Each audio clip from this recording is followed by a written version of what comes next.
I got a few downloads over the last few days about what is going on in the country and what's going to happen. And so I just wanted to share them with you.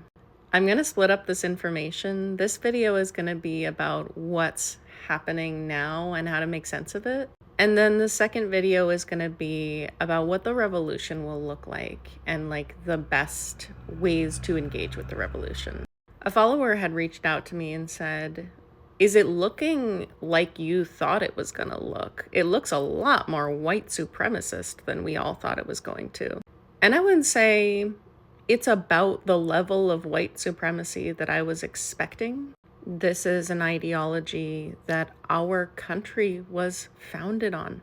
Sometimes it's not so overt, but it rears its ugly head from time to time because it is a collective trauma that we have never reckoned with, and we will always be playing whack-a-mole with it. What's going to happen now is there are going to be raids and roundups of people who have questionable citizenship. If you are a person of color, I think that it's going to be a good idea to have your documents on you. I think if you're brown, you're going to be harassed. And this is a phenomenon that's going to be happening during a lot of this year. The country is going to fall apart too fast for these roundups to ever be effective. When I look into the energy of why this is being done, this feels like something to satisfy a group of people where there's been like a secret handshake behind the scenes. So I wouldn't be surprised if there was some kind of secret handshake with white supremacist groups. And this rounding up of people feels like satisfying that deal. There's a really interesting overt show of power that doesn't make sense to me here. Because when I look into the energy, it seems like the president already has oligarchical control. Like enough of the institutions have been dissolved that he could behave like a dictator if he wanted to, and he is. But it seems like they are causing disruption and fear in sort of a shock doctrine way, and that will allow more control to be taken. But the control and power that's being pursued seems like overkill to me. And it's possible that they don't see that they have near total control, but I actually think it could just be an ego thing. Kind of like when we turned on TikTok the other day and Trump had specifically requested that TikTok say Trump fixed this. These overt power grabs are a very bad idea for them. And this is a really bad idea for them because it's not going to yield them that much more power, but it's going to serve to anger large swaths of the population. And I really see people uniting across many different lines that usually divide us. I see people marching with the field workers and the people who are being rounded up by these ICE raids. There is some collective event that happens towards the middle of the year that really unites everybody and makes the second half of the year so incredibly different from this first half.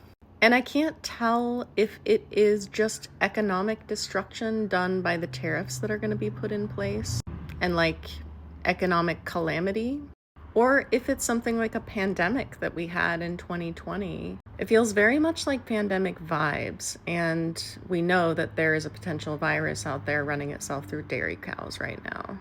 And all this stuff is going to be so unprecedented. And I think that you will be very tired if you follow the news every day. So get some rest. It's going to be strange every single day. You don't have to have like FOMO for what's happening in the news right now. But I just want you to know that this dissolving of everything that we've ever known is good and is what was needed. And I know that we sit with our current institutions and think about how to fix them, and we wish that our politicians represented us, and instead they banned us from TikTok. But what we should be doing is cheering the dissolution of a system that no longer works, hasn't worked for a long time, has been structurally violent the entire time. And we are ready to build a new thing. And so the sooner that everything can slide off the hill in a mudslide, the better off we will be. These transitions are never easy. And the people who are at the class bottom of the society and who are not valued by the society take the most damage. And so the more that you can be there for your community and for the people you know are maybe more vulnerable, more exposed to the things that are going to happen, the more that you can turn out to support those people and support them socially, say things publicly to defend the people that are being marginalized. We are getting a transfer of power. I would remind you that the reason that the powers that be are trying so hard to control you is because things are changing. You do not benefit from the system. You have been told that it is your well-being, and it is not. Your best well-being is in the change.